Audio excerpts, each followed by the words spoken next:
여러분 안녕하십니까? 하루 사이 상황이 또 급변하고 있습니다. 바로 어제 윤석열 대통령의 탄핵 소추안이 상정되고 또 폐기됐습니다. 그리고 오늘은 대통령이 내란과 직권남용 혐의 피의자로 입건됐고 김용현 전 국방부 장관을 두고는 검찰과 경찰이 경쟁적으로 수사하고 있습니다. 대통령이 가진 권력은 공백 상태에 들어갔고 국무총리와 여당 대표는 긴밀히 협력해 민생과 국정을 차질 없이 챙기겠다고 밝혔습니다. 하지만 국회의장과 야당은 헌법적 권한이 없는 위헌이라고 반박하면서 혼란은 진행 중입니다. 먼저 비상계엄 사태와 관련한 수사 상황부터 살펴보겠습니다. 검찰특별수사본부는 윤석열 대통령을 직권남용과 내란 혐의 피의자로 입건했습니다. 현직 대통령이 피의자로 입건된 건 박근혜 전 대통령에 이어 두 번째로 원칙대로라면 체포로도 이어질 수 있는 상황입니다.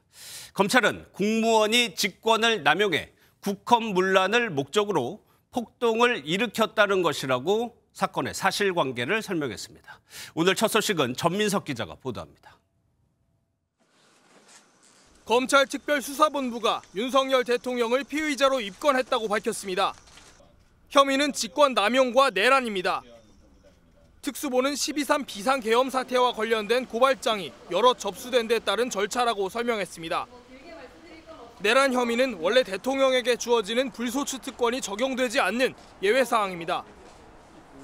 특수본은 절차에 따라 윤 대통령을 체포해 조사할 수도 있다고 밝혔습니다. 나아가 구속영장까지 청구할 수도 있습니다. 지위 고하를 막론하고 오로지 법과 원칙에 따라 엄정하게 수사를 진행하고 있으므로 국민 여러분께서는 믿고 지켜봐 주시기 바랍니다. 특수본은 수사 내용은 대검찰청에 보고할 뿐 검찰 최고 지휘권자인 박성재 법무부 장관에게 직접 보고하지는 않는다고 선을 그었습니다. 박 장관은 계엄 직전 국무회의에 참석한 게 확인되면서 수사 대상으로도 거론되고 있습니다. 검찰 특수본은 검사 20명을 포함한 60명 규모로 지난 6일부터 본격적인 수사에 착수했습니다. MBN 뉴스 전민석입니다. 검찰은 또 오늘 새벽 검찰에 출석한 김용현 전 국방부 장관을 긴급 체포했습니다. 김 전 장관이 윤석열 대통령에게 계엄을 건의한 만큼 역시 직권남용과 관련 범죄인 내란죄 수사가 핵심이 될 것으로 보입니다. 서울중앙지검에 나가 있는 취재기자 연결해서 자세히 들어보도록 하겠습니다. 안정모 기자, 김 전 장관에 대한 조사가 지금도 진행 중인가요? 네, 김 전 장관은 오늘 새벽 1시쯤 이곳 서울중앙지검에 출석해 6시간 넘는 조사를 받았습니다. 검찰특별수사본부는 김 전 장관을 긴급 체포하고 서울 동부구치소에 수감시켰는데요. 지금은 김 전 장관을 다시 불러 조사를 이어가고 있습니다. 김 전 장관은 윤석열 대통령에게 계엄을 직접 건의했는데요. 검찰은 당시 상황을 강도 높게 추궁하고 있습니다. 또 국회와 중앙선관위에 계엄군을 투입한 경위 등도 조사하고 있습니다. 그런데 안 기자, 지금 검경이 같이 수사를 하고 있습니다. 굳이 검찰을 찾아간 이유는 뭘까요? 네, 김 전 장관은 언론에 자진 출석했다고 주장했지만 자진 출석은 아니었습니다.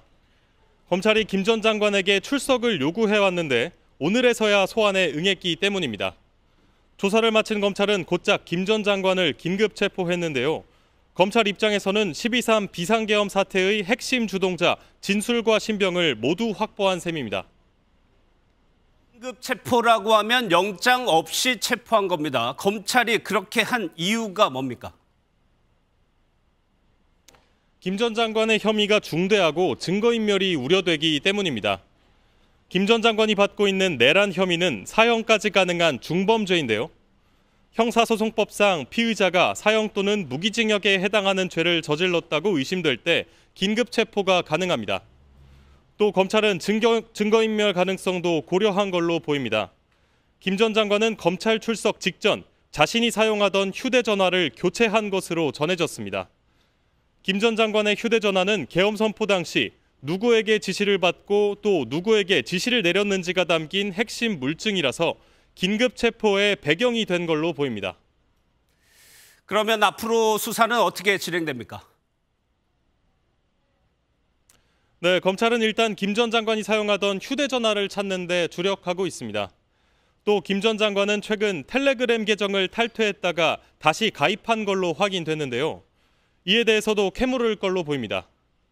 검찰은 체포시한까지 김 전 장관을 최대한 조사한 뒤 구속영장을 청구할 계획입니다. 김 전 장관의 구속영장은 이르면 내일 밤 청구될 전망입니다. 지금까지 서울중앙지검에서 전해드렸습니다. 검찰 수사와는 별개로 경찰도 김용현 전 장관을 수사하고 있습니다. 관저와 집무실, 자택을 압수수색했는데요. 영장에는 내란과 반란 혐의가 적시돼 있습니다. 김 전 장관 관저 앞에 저희 취재기자가 나가 있습니다.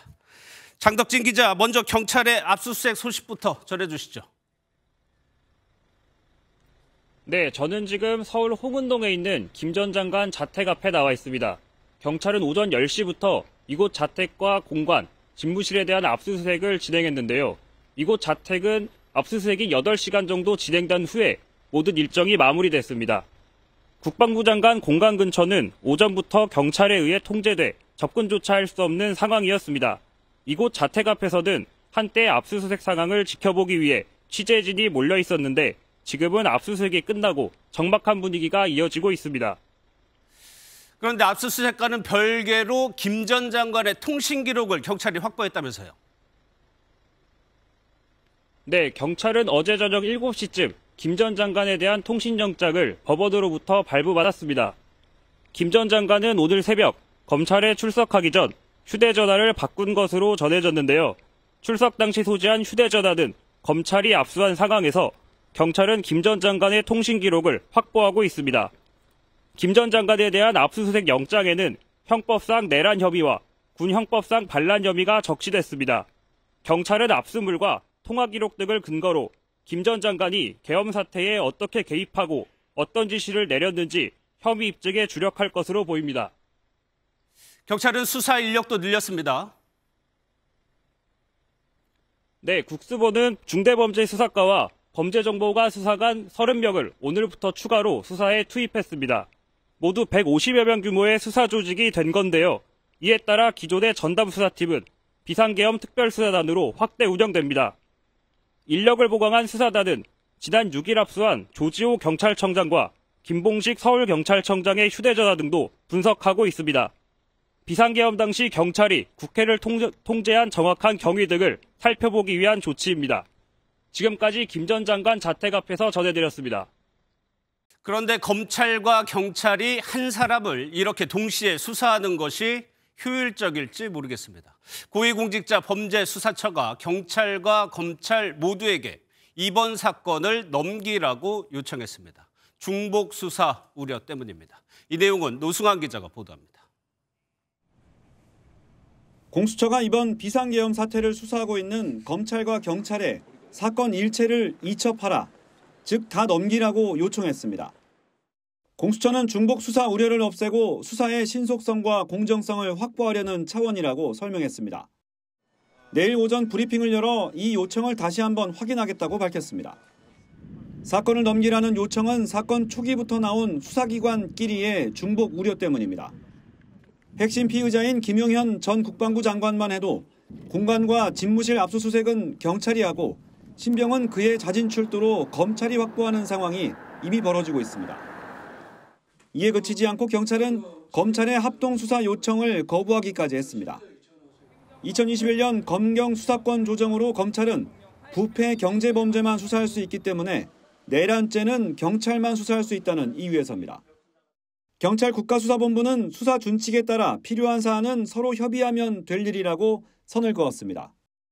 하지만 검찰은 내란죄가 직권남용죄와 밀접히 관련돼 있고 직권남용은 검찰이 직접 수사할 권한이 있기 때문에 문제없다며 경찰과 별개로 수사를 진행하고 있습니다.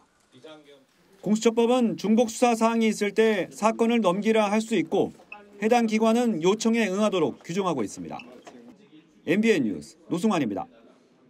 민주당을 비롯한 야권은 윤석열 대통령을 구속해야 한다고 목소리를 높였습니다. 검찰이 윤 대통령을 피의자로 입건한 것에 대해서는 내란을 은폐할 위험이 크다며 강하게 반발했습니다. 정태훈 기자의 보도 보시고 뉴스 추적으로 이어가겠습니다. 민주당은 계엄 사태의 즉각 수사가 시작돼야 한다며 윤석열 대통령의 구속 수사를 재촉했습니다. 국수본은 신속 과감하게 수사를 진행할 것을 요구합니다. 윤석열을 포함해 군 관련자 전원을 체포 압수수색하고 내란 세력의 다음 타깃은 전시계엄 유발에 의한 국면 전환과 군 통수권 행사라며 대통령의 즉각적인 직무정지를 요청하기도 했습니다. 내란 혐의로 윤 대통령을 피의자로 입건한 검찰을 향해서는 내란을 은폐할 동기가 충만하다며 결코 수사 주체가 될 수 없다고 못 박았습니다. 검찰의 수사 행위에 대해서는 심각하고 엄중하게 재차 경고합니다. 단 한치의 불법 은폐 시도도 용납하지 않을 것입니다. 조국혁신당도 법적으로 내란죄 수사 주체는 경찰이라며 검찰의 수사를 강하게 비판했습니다. 검찰은 지금 편법 수사 중입니다. 내란죄는 법에 의해서 검찰의 수사 범위에 들어있지 않습니다. 민주당은 최대한 빠른 시간 안에 내란 특검법을 발의해 이번 사태의 전모를 철저히 밝히겠다는 계획입니다. MBN 뉴스 정태웅입니다. 법조팀 우종환 기자 나와 있습니다. 어서 오세요. 예, 앞서 봤지만 검경이 경쟁적으로 동시다발적으로 수사를 하고 있어요. 현재 수사 진행 상황부터 한번 정리를 해보죠. 네, 이번 수사의 핵심 인물은 비상계엄을 윤석열 대통령에게 건의했고 또 비상계엄 발령 뒤에는 병력 동원을 지시했던 김용현 전 국방부 장관입니다. 일단 김 전 장관을 긴급 체포해서 신병과 그리고 휴대전화를 확보한 건 검찰입니다. 반면 김 전 장관의 자택과 공간을 압수수색해 압수물을 확보하고 김 전 장관이 교체하기 전에 휴대전화에 통신영장을 받은 건 경찰입니다. 그리고 이 둘에게 공수처는 수사를 넘기라고 한 상황입니다. 예, 그러면 검찰, 경찰, 공수처까지 지금 수사하겠다고 나섰는데 어디서 수사하는 게 맞습니까? 검찰, 경찰, 고위공직자범죄수사처 각각 내세우는 논리가 있습니다. 예. 일단 이 내란죄 혐의를 수사할 수 있다 이렇게 명시가 된 수사기관은 경찰뿐입니다. 이에 따라 경찰은 자신들이 수사해야 한다고 주장했고 앞선 리포트에서 보신 것처럼 민주당도 경찰이 수사하라고 촉구하고 있는 상황입니다. 그런데 검찰은 일단 김 전 장관을 체포까지 했어요. 검찰의 논리부터 한번 볼까요? 이 검찰 같은 경우에는 일단 직권남용죄를 직접 수사할 수 있다고 법에 명시가 돼 있습니다. 예. 여기에 검찰은 관련 범죄를 함께 수사할 수 있다는 지침을 제시하고 있는데요.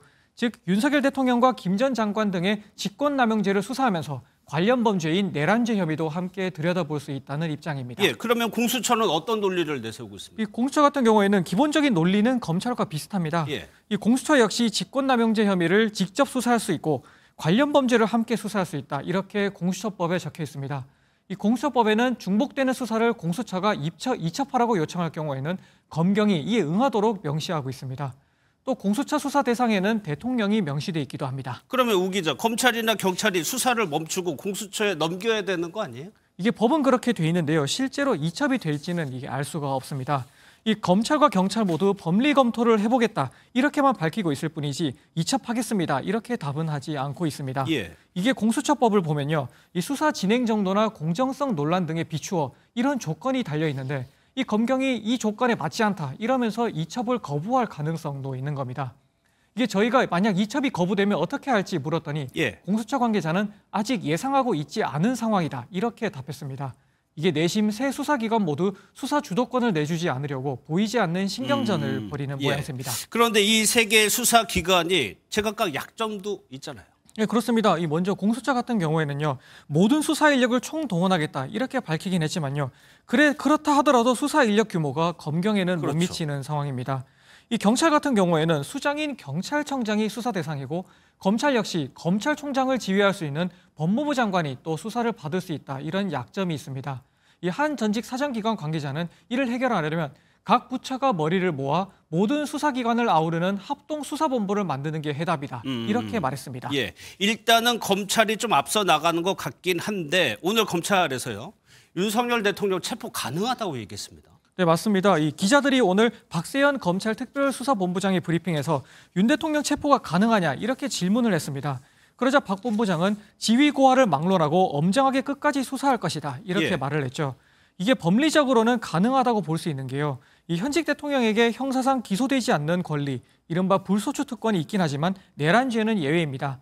그 대통령에게 내란죄 혐의가 있을 경우에는 수사와 기소가 모두 가능하다는 거, 즉 체포영장이나 구속영장 청구도 가능하다는 의미가 되는 겁니다. 그런데 법리적으로 가능하다고 해도 직무 정지도 되지 않은 현직 대통령을 체포한다. 부담이 상당할 수밖에 없는데요. 네, 맞습니다. 저희가 취재해본 결과 오늘 내일 혹은 이른 시일 내에 윤석열 대통령을 부른다거나 혹은 체포를 하는 식의 수사를 하기는 이게 어려울 거다, 이런 전망이 나오고 있습니다. 예. 아무래도 윤 대통령에 대한 강제 수사 여부 같은 경우에는 먼저 신병을 확보한 김용현 전 국방부 장관의 입에 달렸다는 이유 때문입니다. 그러니까 김 전 장관이 계엄이 윤 대통령의 지시였다, 이런 말이 나오는지가 관건이라는 얘기죠. 네, 그렇습니다. 저희 취재진이 수사 전문가들에게 한번 물어봤는데요.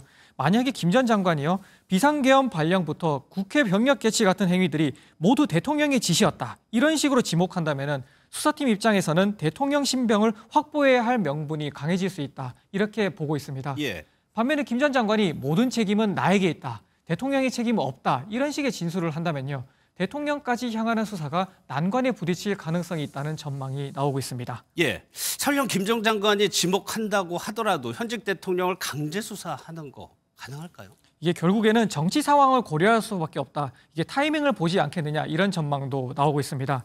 이 박근혜 전 대통령 같은 경우에는 탄핵이 인용된 뒤 대통령직을 잃은 뒤에서야 구속영장 청구와 발부가 이루어진 바가 있습니다. 예. 한 전직 차장검사는요, 하야 또는 탄핵의 시간을 지켜보며 기다리겠지만 수사팀이 만약 결심이 선다, 이렇게 되면 빠르게 움직일 수도 있다, 이렇게 말했습니다. 알겠습니다. 잘 들었습니다. 우종환 기자였습니다.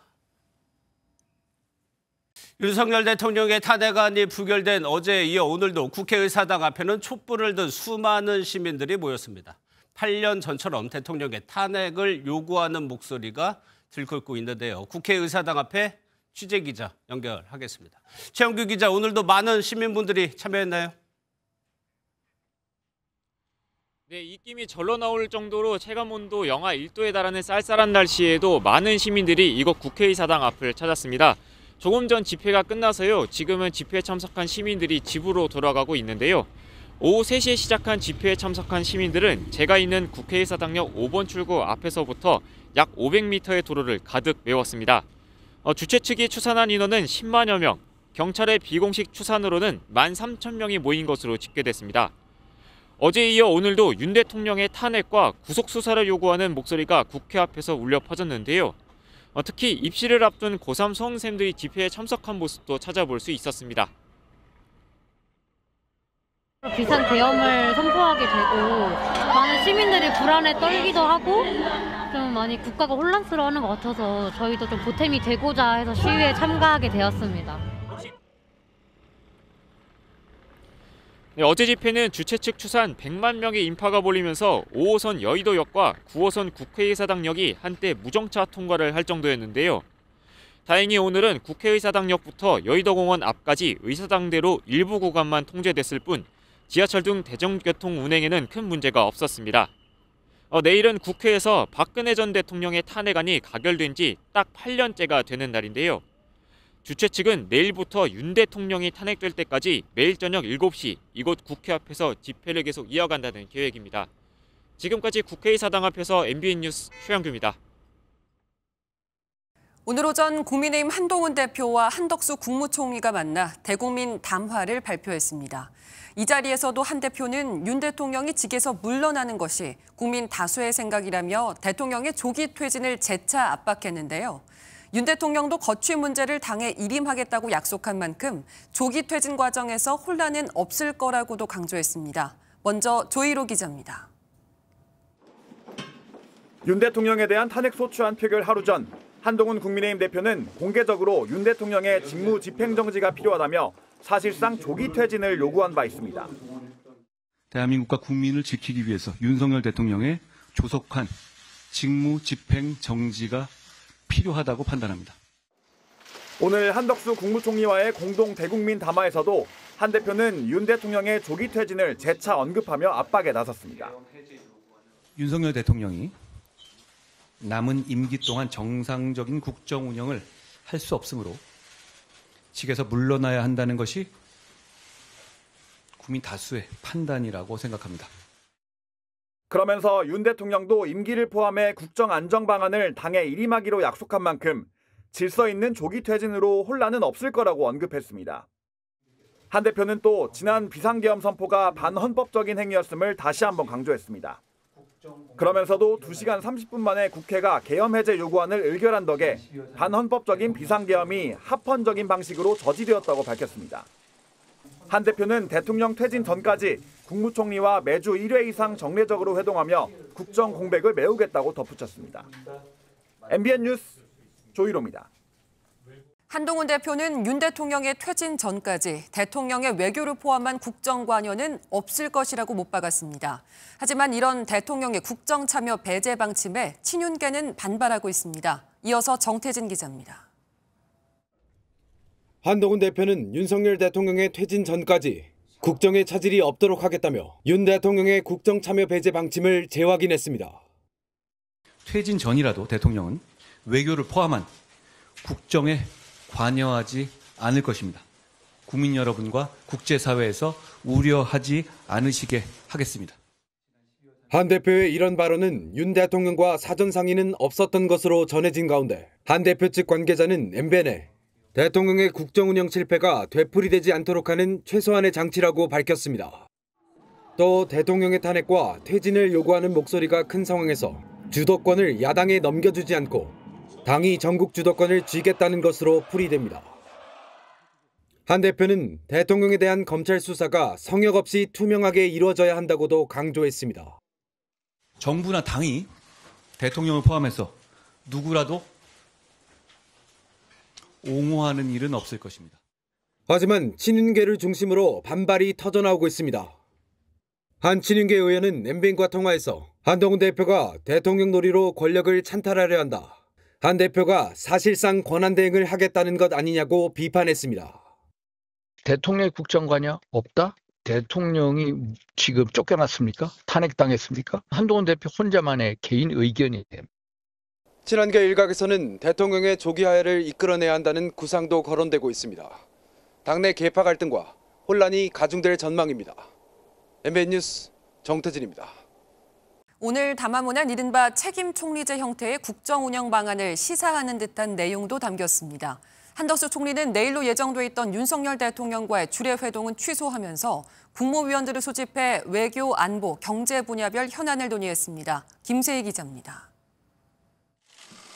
매주 월요일 대통령과 국무총리 간 열린 주례 회동이 전격 취소된 건 당정이 국정 권한을 위임받은 데 따른 조치입니다. 한 총리 주재로 열린 임시 국무회의도 국무위원 간담회로 변경됐습니다. 총리실은 안건에 대한 심의 의결이 아닌 현 상황에 대한 수습 방안 논의라며 변경 이유를 밝혔습니다. 간담회는 약 40분 동안 진행됐는데 간담회 직후 한 총리는 말없이 퇴장했습니다.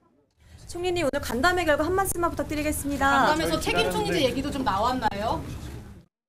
한 총리와 국무위원들은 국정 상황에 대해 외교, 안보, 경제 등 분야별로 집중적으로 챙겨야 하는 현안 방안을 논의한 것으로 전해집니다.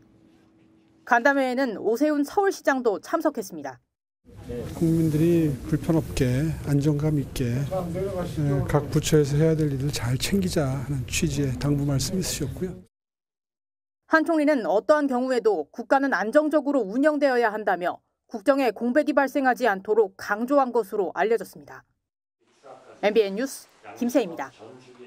이재명 민주당 대표는 두 사람의 공동 담화문을 두고 헌정 질서를 파괴한 또 다른 쿠데타라고 정면 비판했습니다.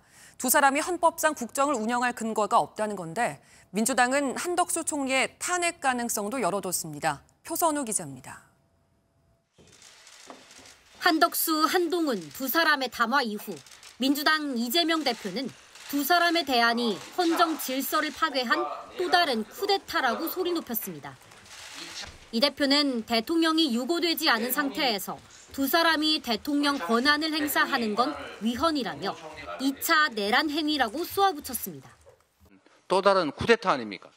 법적 근거 없이 총리와 여당 대표가 국정을 맡겠다라고 하는 것은 얼굴을 바꾼 2차 내란 행위라는 것을 분명히 밝힙니다. 헌법상 두 사람에게 공무원 임명권 등 국정 운영 권한이 없다는 건데 이 대표는 특히 군 통수권이 여전히 윤 대통령에게 있는 만큼 탄핵을 해야 한다고 강조했습니다. 한 총리에 대해선 국무회의 주요 구성원으로 계엄에 동의했을 거라 추정된다며 탄핵 가능성도 열어뒀습니다. 특히 한 총리가 담화 이후 우원식 국회의장에게 협력을 당부한 것을 두곤 대통령 대행이라도 된 것이냐며 제정신이 아니라고 강도 높게 비판했습니다. 제정신이 아닌 사람이 국정을 논의 또는 담당하게 하는 게 타당할지 지도부 함께 의논하고 또 국민들의 뜻도 한번 여쭤본 후에 입장을 정리하도록. 한동훈 대표를 향해서도 무슨 자격으로 국정을 의논하냐며 공산당 인민위원장이냐고 목소리를 높였습니다.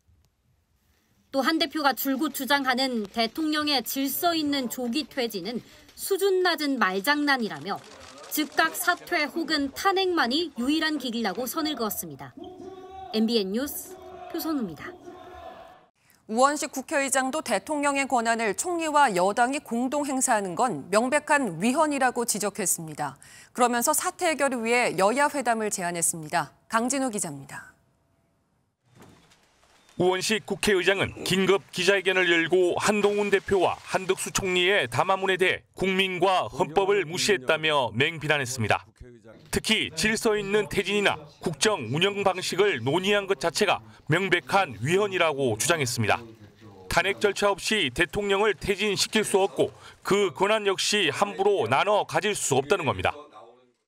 위헌적 비상계엄에 대한 헌법적 책임을 묻는 헌법적 절차에는 참여하지 않은 채로 그 누구도 부여한 바 없는 대통령의 권한을 총리와 여당이 공동 행사하겠다고 하는 것은 명백한 위헌입니다.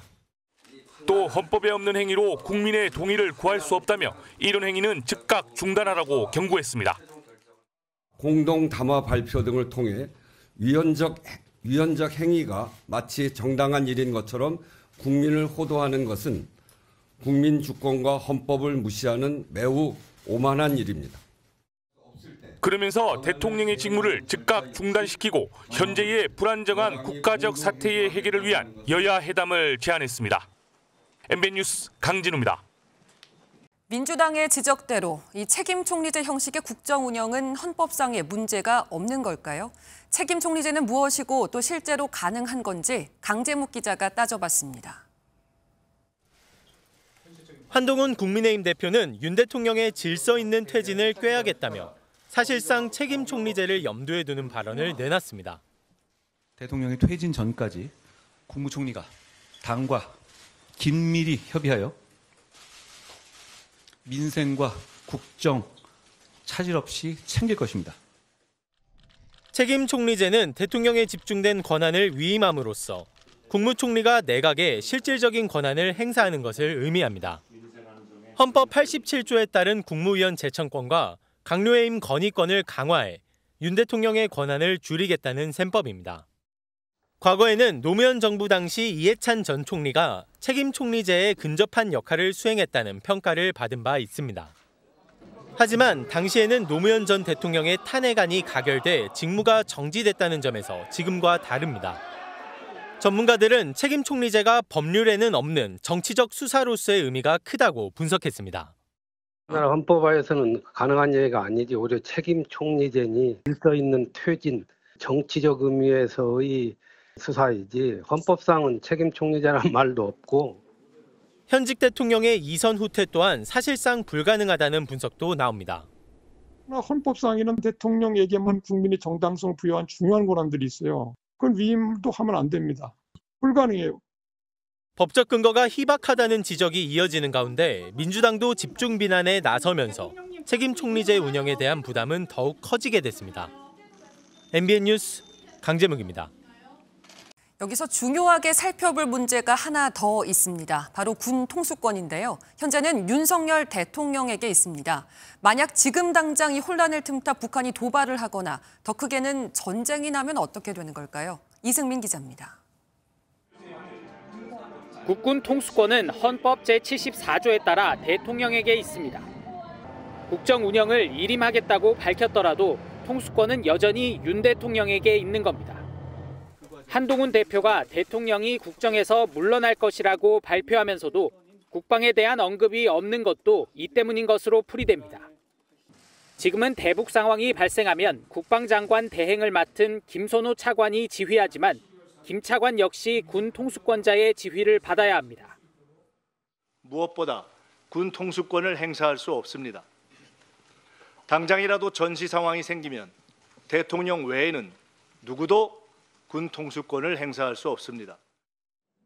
유사시 한 총리가 군 통수권을 대리할 경우 위헌 논란이 불가피합니다. 계엄 사태로 신뢰를 잃은 윤 대통령의 통수권 행사도 불투명합니다.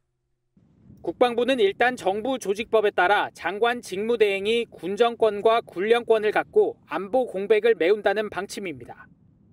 전시에는 한미연합사령부가 작전 통제권을 갖습니다. 어차피 한미연합사는 정상적으로 작동하고 있잖아요. 그러니까 북한과의 어떤 군사적 대비 이런 거는 그건 현재 정상적으로 되어 있다고 봐줘야지. 합동참모본부는 전시 상황을 제외하면 기존의 대비태세 매뉴얼에 따라 북한의 도발에 즉각적인 대응이 가능하다고 밝혔습니다. MBN 뉴스 이승민입니다. 전에는 경험해보지 못한 정치 상황이 펼쳐지고 있습니다. 앞서 보신 정부 여당의 구상이 실현될 수 있을지, 또 전국은 수습이 가능한지 전망해 보겠습니다. 최동희 기자 나와 있습니다. 어서 오세요. 예. 먼저 앞서 봤던 이 책임 총리제 여건이 띄우고 있습니다만 실제로 가능할까요? 결론부터 말씀드리면 어려워 보입니다. 이 비상계엄 사태로 야기된 국정 혼란을 이 책임 총리 카드로 돌파하겠다는 게 한동훈 대표의 구상입니다. 그런데 비상계엄 조치 이후 야당의 더 거세진 탄핵과 하야 공세에 이를 받아줄 가능성은 거의 없다는 게 지배적입니다. 예, 민주당이 바로 위헌이라고 반발하고 있고 논란도 지금 상당하거든요. 앞서 보셨다시피 이 책임 총리제, 법에는 없는 정치적 개념이라는 해석이 많고요. 예. 무엇보다 책임 총리 지명 같은 이 대통령 권한을 한동훈 대표나 한덕수 총리가 위임할 수 있는지가 핵심 쟁점입니다. 앞서 한 대표의 담화 중 논란이 됐던 부분 다시 한번 보시겠습니다. 국무총리가 당과 긴밀히 협의하여 민생과 국정 차질 없이 챙길 것입니다. 결국 총리가 당과 협의해서 전국을 수습하겠다는 건데 당장 야권이 반발하고 나섰습니다. 현행 헌법을 완전히 무시하고 나라를 완벽한 비정상으로 끌고 가자는 위헌적, 무정부적 발상입니다. 여기에 조국 대표도 무슨 법적 근거로 국정 운영을 하는 거냐며 2차 친위 쿠데타를 도모하고 있다고 한 대표를 직격하고 있습니다. 그러면 여당 안에서는 어떻게 보고 있습니까? 조금씩 좀 비판이 나오는 것 같아요. 일단 홍준표 시장은요. 당원들이 당무를 맡긴 당대표지 국민이 국정을 맡긴 일이 없다며 강도 높게 비판하고 있고요. 당내 한 의원도 당내 충분한 논의 과정이 없었던 건 아쉽다고 말했습니다. 여기에 개혁신당 천하람 원내대표도 한동훈 대표 비판 대열에 가세하고 있습니다. 집권을 연장해 주면서 내가 실권을 휘두르겠다. 내가 소통령처럼 책임 총리 비슷한 권한을 내가 행사하겠다. 이런 가운데 내일 당내 4선 이상 중진 의원들이 모여서 국정 안정화 방안을 논의할 예정인데요. 이 자리에서 관련한 논의가 이뤄질 것으로 보입니다. 그러면요, 한 대표 입장에서 만약에 이런 논란을 예상했다면 그래도 이걸로 정면 돌파하겠다는 건가요? 일단 그렇게 보이고요. 한 대표로선 당장 탄핵을 통한 대통령 직무정지라는 여권의 최악의 상황은 피했습니다. 이 과정에서 대통령과의 관계 설정을 두고도 내부 갈등을 최소화했고요. 남은 과제는 국면 수습 과정에서 구체적인 성과를 통해서 전국 주도권을 확보하는 것일 겁니다. 오늘 담화 발표도 당초 총리 공관에서 당사로 정한 것도 이 같은 맥락과 무관치 않아 보입니다. 예. 그러면서 책임 총리 위헌 논란에 대해선 민주당도 박근혜 전 대통령 탄핵 당시에 총리 정권을 언급했다면서 맞받아쳤습니다. 예, 최 기자가 얘기한 대로 앞으로 전국을 수습해야 할 텐데 한 대표 지금쯤이면 어떤 고민을 좀 하고 있을까요? 우선은 늘 법과 원칙을 강조했던 만큼 담화 직후 곧바로 제기된 이 위헌 위법 논란을 어떻게 돌파할지가 관심입니다. 또 대통령 즉각 퇴진을 요구하는 여론을 극복해야 하는 부분도 쉽지 않은 과제입니다. 이런 문제를 해결해야 주도권 확보를 위해 앞서 예고한 당정 협의를 위한 당내 조직 같은 이 구체적인 실무 방안도 탄력을 받게 됩니다. 여기에 임기 단축 개헌 카드를 꺼낼 가능성도 있습니다. 또 일각에서 제기되는 거국 내각도 전국 반전용으로 검토되고 있지만 지금 대야 관계를 고려하면 쉽지 않을 거란 관측이 많습니다. 한 대표의 정치적 리더십이 진짜 시험대에 올랐다는 분석이 나오는 이유입니다. 예, 그런데 최 기자, 앞서 얘기한 개헌, 거국 내각 이거 다 여당 단독으로 할 수 없습니다. 야당 협조가 반드시 있어야 되는 거잖아요. 네, 맞습니다. 앞서 말씀드렸지만 이 야당이 이 안들을 받을 가능성은 거의 없습니다. 예. 연이은 탄핵안 부결로 전방위적 탄핵안 발의 공세는 더 거세질 게 분명하고요. 탄핵 정국이 장기화되는 상황에서 곧 현실화될 이 이재명 대표 사법 리스크 관리도 최대 변수로 떠오르고 있습니다. 여기에 뇌란죄 혐의로 고발된 윤 대통령 수사 상황도 또 다른 변수가 될 전망입니다. 예, 여기까지 듣도록 하겠습니다. 최던희 기자였습니다. 민주당은 윤석열 대통령의 탄핵소추안을 다시 발의해 표결에 나서기로 했습니다. 이재명 대표는 이번 주 토요일 국민의 이름으로 대통령 탄핵에 반드시 성공하겠다고 말했습니다. 강세훈 기자입니다. 민주당은 대통령 탄핵에 제동이 걸리자 곧바로 탄핵안을 다시 추진하겠다고 예고했습니다. 크리스마스 연말 선물로 돌려드리겠습니다. 그리고 하루 만에 대통령의 권한을 총리와 여당이 공동 행사하겠다고 하자 탄핵안 재표결 날짜를 못 박았습니다. 이번 주 토요일 14일입니다. 오는 12월 14일 우리 민주당은 국민의 이름으로 반드시 윤석열을 탄핵하겠습니다. 10일 정기국회가 끝나면 다음 날인 11일 임시국회를 열고 탄핵 소추안을 발의해 촛불 집회가 열리는 14일 재표결에 붙인다는 계획입니다. 국민의힘이 또 탄핵 저지에 나설 가능성이 있지만 민주당은 탄핵을 원하는 여론이 높아 이탈표가 나올 것으로 기대하고 있습니다. 민주당은 또 한동훈 특검법을 통해 그를 압박하는 방안도 고심 중인 것으로 전해졌습니다. 민주당은 이번 주 토요일 대통령 탄핵이 또 무산되면 될 때까지 추진하겠다고 강조했습니다. MBN 뉴스 강세훈입니다. 윤 대통령이 그제 신임 국정원 1차장을 임명하고 오늘은 이상민 행정안전부 장관의 면직도 제거했습니다. 오늘 한동훈 대표가 대통령의 국정관여가 없을 것이라고 말한 뒤에도 인사권을 행사한 건데요. 대통령실에 나가 있는 취재기자 연결해 보겠습니다. 김도영 기자, 자세한 상황 전해주시죠. 네, 오늘 윤석열 대통령이 이상민 행정안전부 장관의 면직을 제거했다고 밝혔는데요. 이번 인사는 대통령실 기자단에 공유된 내용은 아니었고 행안부의 공지였습니다. 여권 관계자는 행안부가 국민 안전을 총괄하는 곳이고 야당에서 이상민 장관 탄핵을 추진하면 직무가 정지되는 만큼 서둘러 윤 대통령이 면직을 제거할 필요가 있었다고 전했습니다. 한동훈 대표가 윤 대통령이 외교를 포함한 국정에 관여하지 않을 것이라고 밝힌 이후에도 야당 움직임에 대응해 인사권이 행사된 겁니다. 지난 6일에 윤 대통령이 신임 국가정보원 1차장으로 오호령 국정원장 특별보좌관을 임명했다는 소식도 뒤늦게 알려졌습니다. 이 장관의 사표 수리와 관련해 이재명 대표는 윤 대통령이 여전히 직무를 수행하고 있다는 게 만천하에 알려진 것이라고 지적했습니다. 다만 한동훈 대표는 사의를 수용한 게 적극적인 직무 행사로 보긴 어렵다고 밝혔습니다. 네, 그럼 오늘 윤 대통령은 어디에 있는 건가요? 네, 오늘도 윤 대통령은 대통령실에 나오진 않고 관저에 머무르는 것으로 알려졌습니다. 앞서 말씀드린 것처럼 비상계엄 사태 이후에도 인사권은 정상적으로 행사하는 모습입니다. 이에 대해 대통령실은 별도의 입장을 내지 않고 침묵을 이어갔습니다. 정진석 비서실장을 포함한 수석 비서관급 참모들도 계엄 사태 이후 일괄 사의를 표명했지만 일단 업무는 하고 있는데요. 참모진들은 비상근무 체계를 유지하며 민심 동향을 예의주시하고 있습니다. 그러나 한동훈 대표와 한덕수 총리가 공동 담화를 발표하면서 대통령실이 국정 전면에서 역할을 수행하긴 어려울 것으로 전망됩니다. 대통령실은 언론 접촉을 삼가면서 윤 대통령 담화 일정 공지를 비롯한 최소한의 내용만 전하고 있습니다. 지금까지 대통령실에서 MBN 뉴스 김도형입니다. 불안한 정치 상황은 우리 경제의 불확실성을 높이고 있습니다. 대외 신인도 하락은 물론 경제 정책도 마비될 것이란 우려에 경제부처 장관들이 긴급 회의를 열었습니다. 김태영 기자가 보도합니다. 최상목 부총리 겸 기획재정부 장관 등 14개 관계부처 장관들이 한자리에 모였습니다. 대통령 탄핵안 무산 이후 커진 정치적 불확실성에 외국인 투자자들이 빠져나가는 등 우리 경제가 심각히 타격받을 것이란 우려 때문입니다. 무엇보다도 대외 신인도가 중요합니다.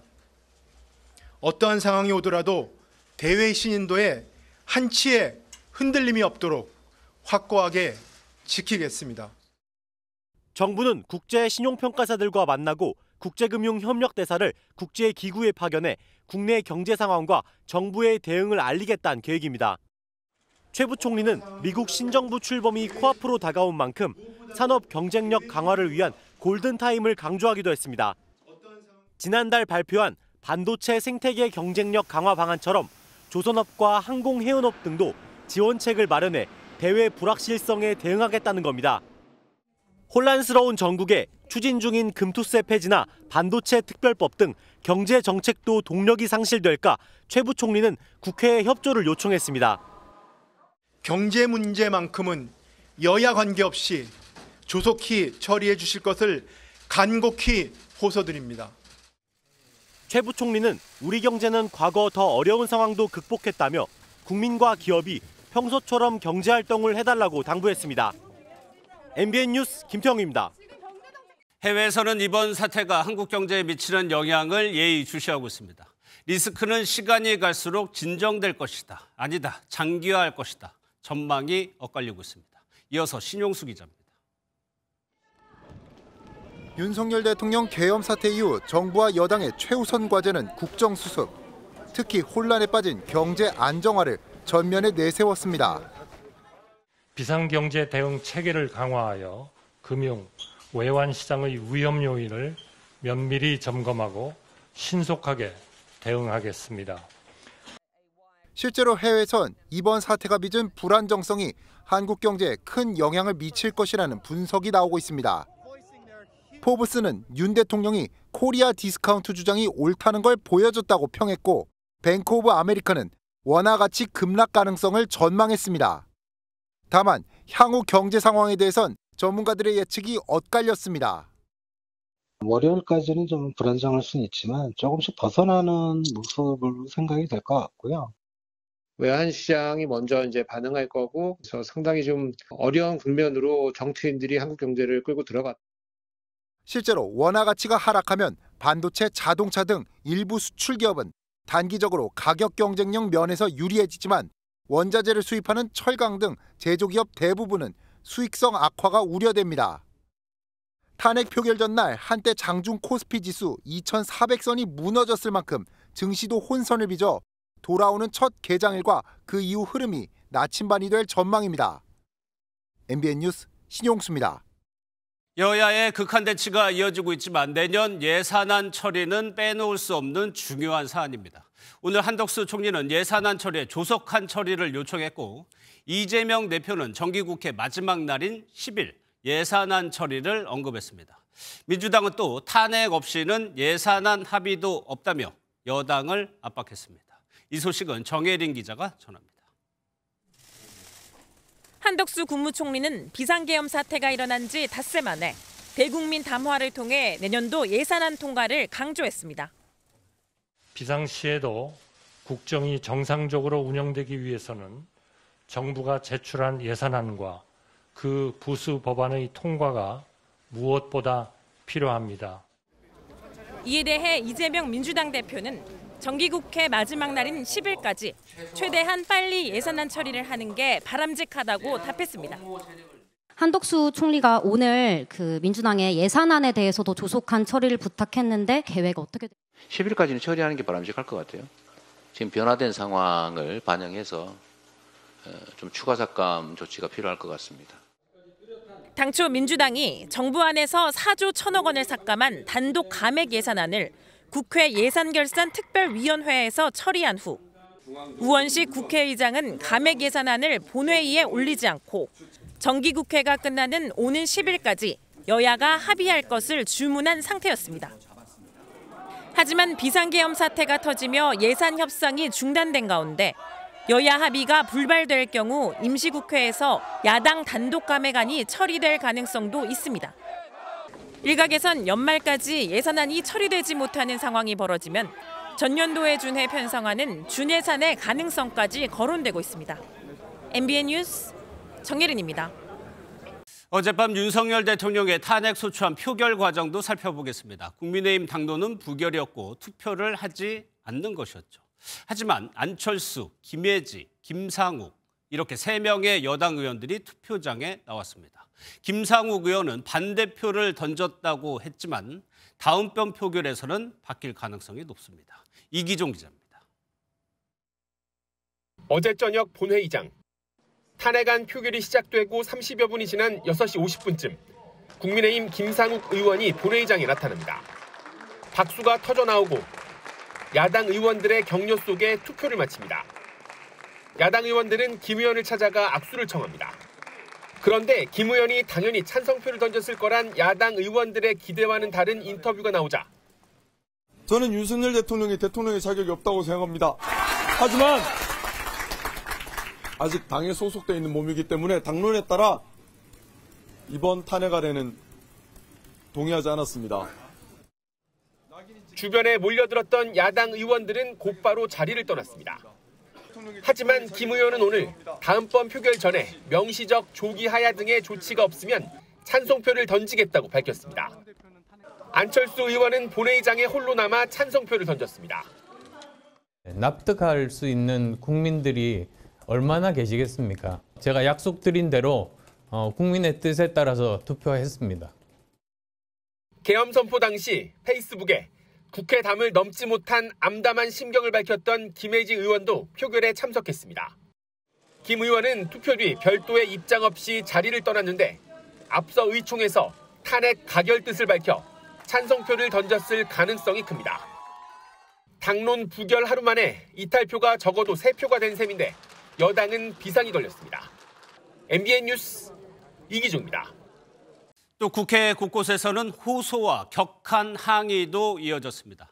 퇴장한 국민의힘 의원들을 향해 박찬대 민주당 원내대표는 의원 이름을 일일이 호명하기도 했습니다. 황재원 기자가 정리했습니다. 오후 5시 30분 표결이 시작되자마자 여당 의원이 빠져나갔고 박찬대 더불어민주당 원내대표는 국민의힘 의원 이름을 일일이 부릅니다. 김용태 의원 어서 돌아오십시오. 김정재 의원, 김종양 의원, 김태후 의원. 그래도 여당 의원 대부분이 불참하자 이례적으로 우원식 국회의장이 호소문을 읽습니다. 국민들이 지켜보고 있습니다.